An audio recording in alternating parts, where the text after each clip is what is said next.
नमस्कार साथियों, एक बार फिर आप सभी का स्वागत है मेरे YouTube चैनल विनोद चेजारा पर। साथियों, जैसा कि आप जानते हैं, शाला दर्पण स्कॉलरशिप पोर्टल पर सत्र 23-24 के लिए स्कॉलरशिप फॉर्म जो है वो जो ऑटो प्रोसेस या स्वतः प्रणाली है स्टार्ट हो गए हैं। आज के इस वीडियो में हम ये जानेंगे कि शाला दर्पण जो स्कॉलरशिप पोर्टल है उस पर आपको ये जो स्कॉलरशिप फॉर्म है ये कैसे चेक करने हैं और कैसे आप अप्लाई या रिजेक्ट, फॉरवर्ड या लॉक करेंगे। लेकिन उससे पहले हम इससे संबंधित जो आदेश है जारी हुए हैं विभाग से वो देख लेते हैं। यहाँ साथियों, मैंने अपने स्कॉलरशिप के पिछले वीडियो में भी आपको बताया था कि इस बार कुछ चेंजेज है। यहाँ स्वतः प्रणाली ऑटो प्रोसेस जो है लागू की गई है ताकि कोई भी विद्यार्थी है वो इस योजना से वंचित नहीं रहे। साथ ही मैंने आपको ये बताया था कि आपको प्रपत्र 9 और लाभकारी योजना जो है उसके लिए अनिवार्य छात्र सूचना का टैब है, साथ ही साथ रिजल्ट मॉड्यूल है वो अपडेट कर देना है ताकि विद्यार्थी का जो फॉर्म है वो ऑटो प्रोसेस हो जाए। यहाँ इतनी कैटेगरी है, इन विद्यार्थियों को जो है ये योजना का लाभ मिलेगा। यहाँ साथियों, ये वो आदेश है जिसमें जो स्कॉलरशिप किन किन जो कैटेगरी है उन्हें मिलेगी और उसके लिए क्या नियम निर्धारित किए गए हैं। इसमें यह भी बताया है आपको कौन कौन सी जो सूचनाएं हैं वो शाला दर्पण पर अपडेट करनी है। ये आदेश सभी आपको वीडियो के डिस्क्रिप्शन में मिल जाएंगे, आप वहां से डाउनलोड कर लें और इनका अध्ययन करें, उसके बाद ही आगे प्रोसेस करें। यहाँ हम देखते हैं कक्षा 6 से 8 के लिए SC और ST के जो स्टूडेंट है उनके लिए जो छात्रवृत्ति है उसकी जो पात्रता की शर्तें हैं ये यहाँ बताई गई है।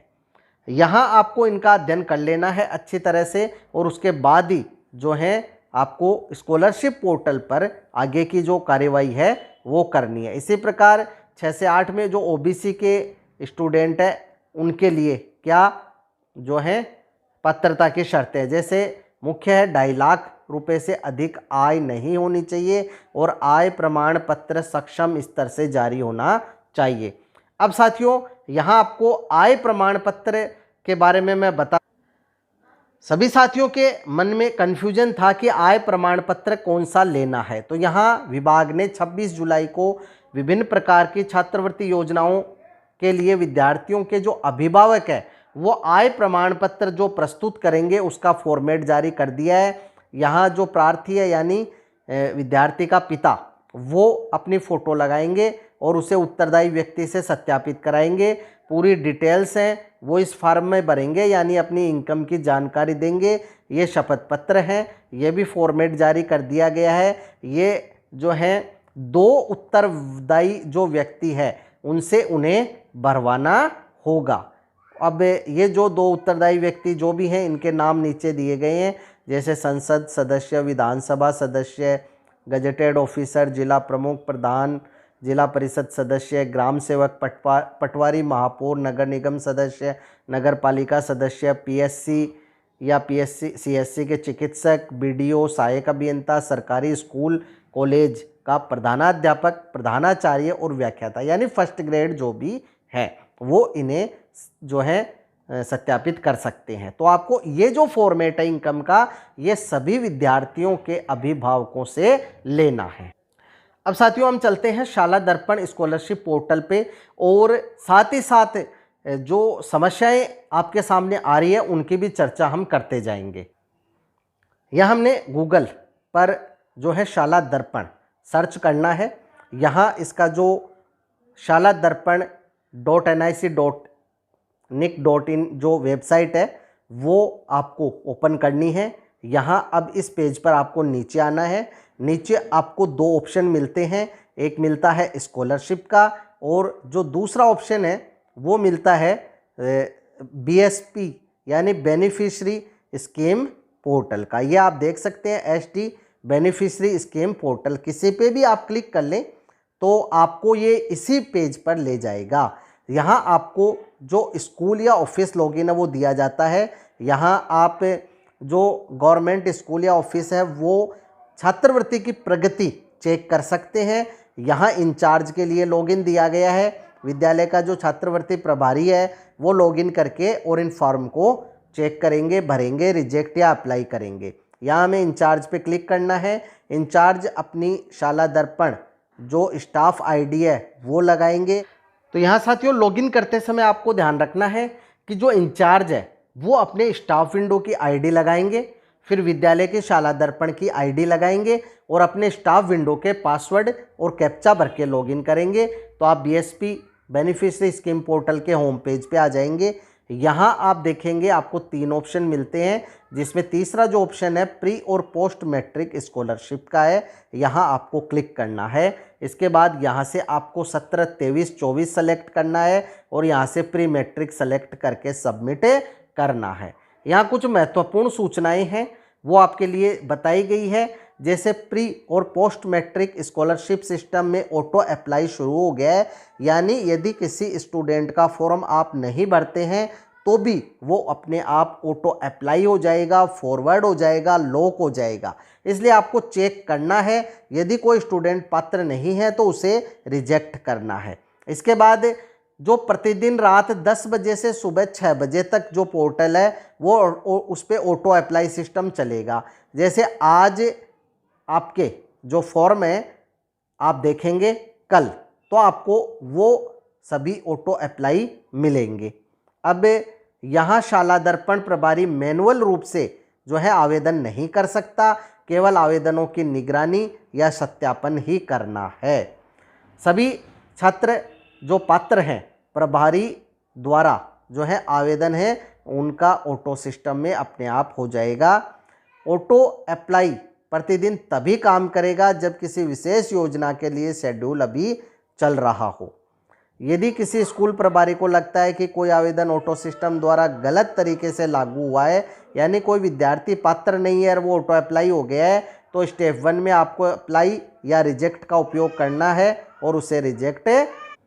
यहाँ साथियों किसी भी छात्र का अनावश्यक रूप से आपको जो है फॉर्म है अस्वीकार नहीं करना है जब तक कि अस्वीकृति का कोई वैध कारण नहीं हो। यहाँ आपको ध्यान रखना है, अगर कोई विद्यार्थी पात्र नहीं है, आप पात्रता की शर्तें पढ़ लें तभी उसे रिजेक्ट करना है, अन्यथा उसे ऑटो फॉरवर्ड होने देना है। यहाँ छात्र का प्रपत्र 9 और लाभकारी योजना टैब आपको पूरी करनी है, उसे जो रिजल्ट एंड प्रमोशन है उसमें जो है आपको प्रमोट करना है। सभी आवेदन ऑटो लॉक हो जाएंगे और 10 दिन के भीतर यदि आप उन्हें अप्लाई करने के बाद लॉक नहीं करते हैं। तो इस प्रकार से ये जो निर्देश आप पढ़ लें और इसे बंद कर दें। अब हमें यहाँ नीचे आना है, यहाँ आपको ऑप्शन मिलेगा स्टूडेंट एलिजिबिलिटी। इसे आप चेक कर लें कि कौन से स्टूडेंट है एलिजिबल है। यहाँ आप जो भी ऑप्शन है, जो स्कॉलरशिप का जो भी कैटेगरी है वो आप सेलेक्ट कर सकते हैं। यहाँ से आपको कैटेगरी सेलेक्ट करनी है और यहाँ से क्लास सेलेक्ट करनी है और इसके बाद शो स्टूडेंट पे क्लिक करना है। तो यहाँ आपको नीचे विद्यार्थियों के नाम दिखाई देंगे। आप यहाँ देख रहे हैं सभी में ग्रीन टिक है, क्योंकि सभी जो डिटेल्स है वो अपडेट की हुई है, इसलिए सभी में ग्रीन टिक आ रहा है। यहाँ आप पढ़ लें स्कीम के रूल। क्लास 6, 7, 8, 9, 10 कास्ट जो हमने सेलेक्ट की है एसबीसी या एमबीसी। जेंडर सभी आ गए हैं, boy girl. Day scholar only, उसे ही क्या है स्कॉलरशिप मिलेगी। आधार एंट्री होनी चाहिए, जन्म आधार ऑथेंटिकेशन होना चाहिए, बैंक डिटेल जन आधार की होनी चाहिए। इनकम रेंज इक्वल और बिलो 2 लाख, यानी 2 लाख से कम इनकम यहाँ एसबीसी के लिए एमबीसी के लिए होनी चाहिए और लास्ट क्लास का रिजल्ट पास होना चाहिए। तो ये यहाँ भी आपको जो निर्देश है वो दिए गए हैं। आप यहाँ रीसेलेक्ट पे क्लिक करके अगली क्लास को चेक कर सकते हैं। यहाँ क्लास सेलेक्ट करें 7वीं, इसी प्रकार शो स्टूडेंट पे क्लिक करें। यहाँ आप देखेंगे कि एक विद्यार्थी जो है इसके जन आधार ऑथेंटिकेशन नहीं है। पिछले साल ये ऑथेंटिकेशन हो चुका था, लेकिन इस साल कुछ विद्यार्थी विद्यालय के ऐसे हैं जिनके अपने आप ही जन आधार ऑथेंटिकेशन कैंसिल आ रहा है। तो आप जन आधार ऑथेंटिकेशन है प्रपत्र 9 में चेक कर सकते हैं उसके क्या डिटेल्स गलत है। जैसे इस विद्यार्थी का नाम गलत है तो आप ई मित्र पर जाकर इसे सही कराने के लिए कहें, क्योंकि अभी TRN नंबर जारी नहीं हो रहे हैं और हम इसमें सुधार नहीं कर सकते। तो ये विद्यार्थी छात्रवृत्ति से वंचित नहीं हो, इसलिए आप इसे जो है ई मित्र से जल्दी सही करवाने के लिए कहें। अब कक्षा 8 जैसे हम चेक कर लेते हैं, इसी प्रकार आपको सभी कक्षाओं को चेक करना है। यहाँ एक विद्यार्थी है जो कि हम देखते हैं ये आयकर दाता है, फैमिली इनकम है वो भी इनकी अधिक है, लेकिन यहाँ फिर भी ग्रीन टिक आ रहा है। तो ये हमें विद्यालय के शाला दर्पण से लाभकारी योजना में इनकम भर के सही करना होगा। यहाँ साथियों कई जो साथी उनके समस्या आ रही है कि रिजल्ट जो है उसमें क्रॉस आ रहा है। जैसे किसी अन्य स्कूल से विद्यार्थी टीसी लेके आया है, आपके स्कूल में आपने एडमिशन किया है, जो विद्यार्थी आपके यहाँ थे उनको आपने रिजल्ट एंड प्रमोशन से प्रमोट कर दिया था, लेकिन जो दूसरे स्कूल से आए हैं वो रिजल्ट एंड प्रमोशन में शो नहीं होंगे। तो आपको क्या करना है, एडमिशन करने के बाद प्रपत्र 9 में भी हम जो हैं उनके कक्षा वो अध्ययनरत है, लास्ट क्लास पास आदि डिटेल्स भरते हैं, वो आप प्रपत्र 9 उनका कंप्लीट करें, तो यहाँ फिर ग्रीन टिक नहीं आएगा। अब हम चलते हैं अगली स्टेप, अप्लाई या रिजेक्ट पर। तो यहाँ आप देखेंगे सबसे ऊपर आपको चेक करने के ऑप्शन मिलते हैं, क्लिक टू व्यू जो है अप्लाई स्टूडेंट स्कॉलरशिप हियर। तो यहाँ आपको कैंसिल का, रिजेक्ट का, अप्लाई का सभी का ऑप्शन मिलता है। यहाँ से स्कीम सेलेक्ट कर लें। स्कीम सेलेक्ट करने के बाद आप देखेंगे स्टार्ट हुए हैं 28/7 को और 6/8 को अंतिम तिथि है, यानी लगभग 10 दिन का आपको समय मिलता है। 10 दिन के बाद ये अपने आप ही ऑटो लॉक हो जाएंगे, यानी आप इन्हें अगर चेक नहीं भी करते हैं, आप इन्हें अप्लाई नहीं भी करते हैं, तो ये अप्लाई हो जाएंगे, फॉरवर्ड हो जाएंगे, लॉक हो जाएंगे और DEEO के पास चले जाएंगे। यहाँ जब हम शो स्टूडेंट पे क्लिक करते हैं, यहाँ स्कीम रूल वही है जो हमने पहले देखे थे। तो यहाँ अभी हमने क्या है, फॉर्म नहीं भरे हैं। यहाँ आप देखेंगे टोटल एलिजिबल आ रहे हैं, यहाँ जो है टोटल अप्लाइड अभी है नहीं, मैनुअल अप्लाइड भी नहीं है, ऑटो अप्लाइड भी नहीं है और रिजेक्टेड भी नहीं है। हम जब क्लास 6 पे क्लिक करते हैं पीले बटन पर, तो नीचे विद्यार्थियों के नाम आ जाते हैं। अब अगर आप यहाँ चाहें तो ऑटो अप्लाई यहाँ से कर सकते हैं। जब आप ऑटो अप्लाई पे क्लिक करते हैं, यानी यहाँ मैनुअल अप्लाई पे क्लिक करते हैं, तो यहाँ विद्यार्थी की सभी जो डिटेल्स हैं वो आपके सामने आ जाएंगी। यहाँ सभी में आपको ग्रीन टिक होना चाहिए, जैसे आधार ऑथेंटिकेट है, जन आधार ऑथेंटिकेट है, विद्यार्थी के जो फैमिली हेड है कक्षा 6 से 8 तक जन आधार में जो मुख्य है उसका खाता चल जाएगा, लेकिन कक्षा 9 से 12 में विद्यार्थी का स्वयं का खाता जन आधार डिटेल्स में ऐड होना चाहिए, तभी यहाँ आप उसका एक स्कॉलरशिप फॉर्म भर पाएंगे। बाकी जो डिटेल्स है प्रपत्र 9 से आ गई है, इनकम वगैरह, डे स्कॉलर पास आदि। अब आप चाहे तो यहाँ से अप्लाई कर सकते हैं। तो यहाँ अप्लाई करते ही अप्लाइड सक्सेसफुली हो जाएगा और ये जो है अब अप्लाई हो चुका है। अब यहाँ अप्लाइड या रिजेक्ट ऑन, यहाँ अभी डेट नहीं आई है। अब यहाँ आपको देखना है, अगर अप्लाई हुआ तो आपको जाना पड़ेगा अप्लाई में। जब हम अप्लाई में क्लिक करते हैं तो यहाँ आपको केवल अप्लाइड दिखेंगे। यहाँ आप देख सकते हैं अभी हमने एक जो गर्ल्स है उसका फॉर्म अप्लाई किया था, तो ये मैनुअल अप्लाई हुआ है, ये हमने भर दिया है। इसी प्रकार आप बाकी भी जो फॉर्म है वो अप्लाई कर सकते हैं। अगर आपको यहाँ किसी फॉर्म को रिजेक्ट करना है तो आप रिजेक्ट कैसे करेंगे, अप्लाई अभी मैंने बताया आपको कैसे करना है। इसी प्रकार आपको जैसे एक फॉर्म और देख लेते हैं, यहाँ आपको सेलेक्ट करना है, डिटेल्स है पूरी यहाँ आ जाएंगी, यहाँ अप्लाई पे क्लिक करना है, ये अप्लाई हो जाएगा।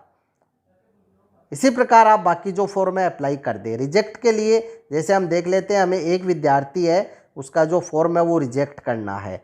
यहाँ हम कैटेगरी सेलेक्ट करेंगे, शो स्टूडेंट पे क्लिक करेंगे, कक्षा 8 में जाएंगे। यहाँ कक्षा 8 में जो एक विद्यार्थी है इसका फॉर्म हमें रिजेक्ट करना है, तो यहाँ रिजेक्ट का कारण हमें देना है।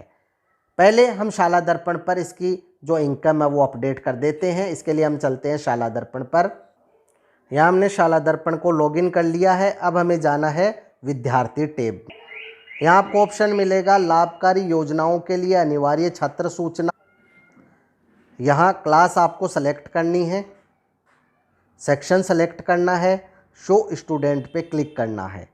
अब यहाँ आपको जाना है इनकम में, तो यहाँ हम फैमिली एनुअल इनकम सेलेक्ट कर लेते हैं और यहाँ जो विद्यार्थी है इसकी जो इनकम है वो हमें यहाँ सही भरनी है। तो यहाँ जो इनकम है ये हम भर देते हैं। यहाँ लिखा है इनकम टैक्स पे, तो इसमें हमें यस करना होगा और फिर हमें अपडेट करना होगा। तो ये यहाँ अपडेट हो जाएगा, सक्सेसफुली इनकम है, हम देख रहे हैं यहाँ आ गई है।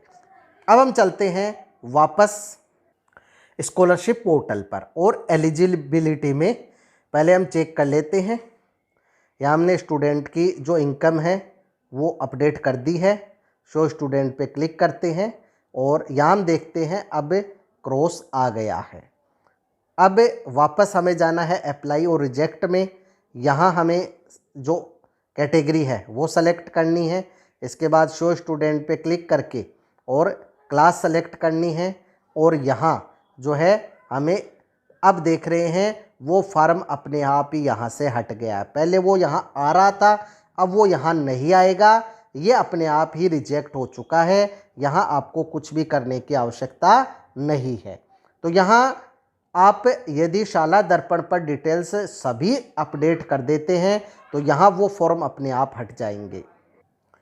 यहाँ हम जो स्टूडेंट है जो कि हम देख रहे हैं जन आधार ऑथेंटिकेशन नहीं है, तो वो भी आपको यहाँ शो नहीं होगा, वहाँ उसे भी आपको रिजेक्ट करने की आवश्यकता नहीं होगी। इसका मतलब ये हुआ कि स्वतः प्रणाली है, जिस स्टूडेंट को रिजेक्ट करना अपने आप रिजेक्ट कर देगी, जिसे आगे भेजना है, अप्लाई करना है, फॉरवर्ड करना है, लॉक करना है, लॉक हो जाएंगे। इस प्रोसेस में 10 दिन का समय है जो पोर्टल है वो लेगा। अब साथियों कई जो साथी उनके सामने समस्या ये आ रही है डॉक्यूमेंट्स की। तो यहाँ साथियों विभाग ने समय समय पे जो आदेश जारी किए हैं उनमें ये कहा है कि डॉक्यूमेंट्स के कारण कोई भी विद्यार्थी जो है स्कॉलरशिप से वंचित नहीं रहना चाहिए। यहाँ सिर्फ एक डॉक्यूमेंट की हमें आवश्यकता है, वो है आय का प्रमाण पत्र। इसके अलावा जैसे कि जाति प्रमाण पत्र या मूल निवास या बैंक खाता जो भी है उनकी हमें कोई आवश्यकता नहीं है, क्योंकि जो है बैंक खाता है या जन आधार है, आधार है, सभी अपने आप ऑथेंटिकेशन हो जाएंगे, तभी वो विद्यार्थी यहाँ अपने आप अप्लाई होगा, नहीं तो वो पहले ही रिजेक्ट हो जाएगा। अगर किसी विद्यार्थी के पास जाति प्रमाण पत्र बना हुआ है तो आप उससे एक बार ले लें, जब वो विद्यालय में एडमिशन लेता है, बार बार लेने की आवश्यकता नहीं है। और यदि किसी के पास नहीं बना हुआ है तो आप उनके अभिभावक को कह दें बनवाने के लिए, और जब भी वो बन जाता है तो आप उससे ले लें, लेकिन उसे स्कॉलरशिप से वंचित नहीं करें। अब साथियों यहाँ हम सेकंड ऑप्शन देख लेते हैं वेरीफाई का। तो यहाँ हमें जो कैटेगरी है वो सेलेक्ट करनी है, यहाँ शो स्टूडेंट पे क्लिक करना है। यहाँ हम देखेंगे कि क्लास 6 में जो एक स्टूडेंट है वो हमने अप्लाई किया था, तो हम जब इसे क्लास 6 पे क्लिक करेंगे तो नीचे यहाँ हमने 2 स्टूडेंट किए थे, 2 स्टूडेंट आ जाएंगे, है ना। अभी हमने इनको जो है अप्लाई किया है, वेरीफाई नहीं किया है, तो यहाँ से हम उसका फॉर्म चेक कर सकते हैं। ये पूरा फॉर्म आ जाएगा, यहाँ से आप उसका प्रिंट ले सकते हैं। यहाँ साथियों आपको कोई भी मैनुअल फॉर्म भरने की आवश्यकता नहीं है। विद्यार्थी को किसी भी प्रकार का स्कॉलरशिप फॉर्म नहीं भरना है, केवल आप ये भरने के बाद इसका प्रिंट ले लें और इसके साथ आय का स्व घोषणा पत्र जो है वो लगा दें और फाइल में अटैच कर दें। तो इसे हम यहाँ से बंद कर देते हैं और यहाँ हम देखते हैं कि जो है वेरीफाई हमें करना है। तो यहाँ एक साथ अगर सभी को वेरीफाई करना है यहाँ क्लिक करें, एक एक को करना है यहाँ क्लिक करें और इसे वेरीफाई कर दें। तो हम सभी स्टूडेंट को एक बार जो है अप्लाई कर देते हैं, क्योंकि इनमें कोई समस्या नहीं है। अगर आप चाहते हैं ऑटो अप्लाई हो तो इन्हें रहने दें, अपने आप ये ऑटो अप्लाई भी हो जाएंगे। अगर आप चाहते हैं कि हम जब भी चेक करते हैं जो स्टूडेंट पात्र उन्हें वेरीफाई कर दें, अप्लाई कर दें, तो आप वैसे भी मैनुअल कर सकते हैं। यहाँ साथियों हमने सभी कक्षाओं के जो स्टूडेंट हैं उनके जो फॉर्म है मैनुअल अप्लाई कर दिए हैं। रिजेक्ट करने की हमें आवश्यकता नहीं है, क्योंकि जो भी अगर डिटेल अपडेट नहीं है वो अपने आप रिजेक्ट हो जाएगा। इसके बाद हमें जो है सेकंड ऑप्शन जो वेरीफाई है वो काम में लेना है। तो यहाँ हम देखते हैं, जैसे हम क्लास 6 ओपन कर लेते हैं। क्लास 6 ओपन करने के बाद यहाँ आप देखेंगे वेरीफाइड जो अप्लाइड डेट है वो आ गई है। अभी वेरीफाइड नहीं हुए हैं, यहाँ हम टिक मार्क लगाएंगे तो एक साथ ये सभी स्टूडेंट है आ जाएंगे। अब यहाँ जो वेरीफाई करना है एक एक को चाहें तो आप यहाँ से कर सकते हैं, नहीं तो यहाँ नीचे जो है स्कॉलरशिप को आप एक साथ वेरीफाई कर सकते हैं। अगर आपने वेरीफाई कर दिया है और आपको पता चला कि कोई स्टूडेंट गलत वेरीफाई हो गया तो वापस अनवेरीफाई भी कर सकते हैं और फॉर्म को रिजेक्ट कर सकते हैं। इसी प्रकार जैसे क्लास 7 है तो उसको भी हम ओपन कर लेते हैं और यहाँ एक साथ जो है टिक मार्क लगाकर और इन्हें भी हम वेरीफाई कर देते हैं। इस प्रकार आप सभी कक्षाओं को मैनुअल रूप से वेरीफाई कर सकते हैं। यहाँ टिक मार्क लगा के एक साथ सेलेक्ट कर लें और वेरीफाई कर दें। यहाँ जो अलग अलग कैटेगरी है उनको कितनी स्कॉलरशिप मिलती है वो यहाँ आपको दिखाई दे देगी। अब अगला जो ऑप्शन है वो है लोक का। तो लोक में हम देखते हैं, यहाँ सबसे पहले हमें जो एसबीसी है उसे सेलेक्ट करना है, शो स्टूडेंट पे क्लिक करना है। इसके बाद all applied student will be auto lock if not lock by incharge before the schedule end. तो यहाँ आप मैनुअल रूप से इन्हें लॉक कर सकते हैं। जैसे यहाँ आप देख रहे हैं स्कॉलरशिप है वो अपने आप यहाँ आ जाएगी। यहाँ से आप डिलीट भी कर सकते हैं एप्लीकेशन को जो कि वेरीफाई की गई है। अब यहाँ आपको अगर फाइनल लॉक करना है तो यहाँ फाइनल लॉक एप्लीकेशन पे क्लिक करें, यहाँ मोबाइल नंबर है वो सेलेक्ट करें, जो संस्था प्रधान है उनके मोबाइल नंबर पे ओटीपी आ जाएगा। कई बार प्रभारी के मोबाइल नंबर पे ओटीपी नहीं आता है, हाँ करें। इसके बाद जो ओटीपी है वो यहाँ भरें और सबमिट करें। ओटीपी हमने भर दिया है, अब सबमिट कर देते हैं। ये सबमिट हो गई है और यहाँ आप देखेंगे यहाँ डेट आ गई है। अभी साथियों आपको पता चलता है कि हमने गलत लॉक कर दिया, तो यहाँ आप अभी अनलॉक भी कर सकते हैं जब तक कि डेट क्लोज्ड नहीं हो जाती है। यहाँ से आप फॉर्म है वो व्यू कर सकते हैं और उसका प्रिंट ले सकते हैं। इसी प्रकार अगली क्लास को भी फाइनल लॉक एप्लीकेशन से लॉक कर दें ओटीपी से।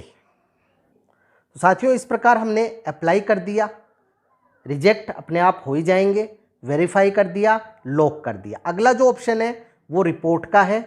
यहाँ रिपोर्ट स्टूडेंट एप्लीकेशन पे क्लिक करें, यहाँ ऑल स्कीम आ रहा है, यहाँ क्लास आपको सेलेक्ट करनी है, ऑल क्लास सेलेक्ट करने और शो स्टूडेंट पे क्लिक कर लें। तो यहाँ आप देखेंगे कि टोटल जो अप्लाइड है वो 24 है, 20 गर्ल्स और 4 बॉयज। यहाँ आप ये जो एक साथ जो डाटा है वो देख सकते हैं। यहाँ रिपोर्ट में ही दूसरा ऑप्शन है स्टूडेंट रिपोर्ट काउंट।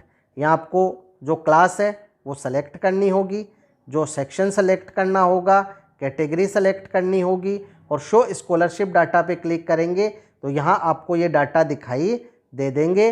8 स्टूडेंट है जो कि लॉक हो चुके हैं। यहाँ प्री मैट्रिक स्कॉलरशिप पे क्लिक करेंगे तो यहाँ आपको उनके नाम भी दिखाई दे देंगे। रिपोर्ट में ही तीसरा ऑप्शन है स्टेटस रिपोर्ट का। यहाँ आप जो हैं क्लास सेलेक्ट करेंगे, सेक्शन सेलेक्ट करेंगे और स्कॉलरशिप सेलेक्ट करेंगे तो यहाँ आपको स्टेटस का पता चलेगा कि अभी क्या स्टेटस है। जैसे स्कॉलरशिप पेमेंट है under process at DEO level, क्योंकि हमने डीईओ के पास इन्हें भेज दिया है। तो साथियों इस प्रकार से आप शाला दर्पण स्कॉलरशिप पोर्टल पर स्कॉलरशिप फॉर्म भरने से पहले जो शाला दर्पण हमारे विद्यालय की है इस पर जो भी जरूरी कार्य करने हैं, सबसे महत्वपूर्ण प्रपत्र 9 को पूरा अपडेट करना और दूसरा छात्र सूचना जो लाभकारी योजनाओं के लिए विद्यार्थी टैब में है उसे अपडेट करना। फॉर्म सभी 10 दिन में ऑटो लॉक अप्लाई और प्रोसेस हो जाएंगे। यदि आप उन्हें नहीं करते हैं यदि कोई डिटेल वेरीफाई नहीं है तो वो अपने आप ही जो रिजेक्ट है हो जाएंगे, आपको वहाँ शो नहीं होंगे।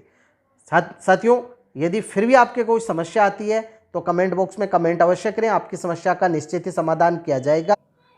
वीडियो यदि अच्छा लगे तो लाइक करें, शेयर करें, सब्सक्राइब करें और बेल आइकॉन को टिक करें ताकि नई वीडियो की जो नोटिफिकेशन है वो आपको तुरंत मिल सके।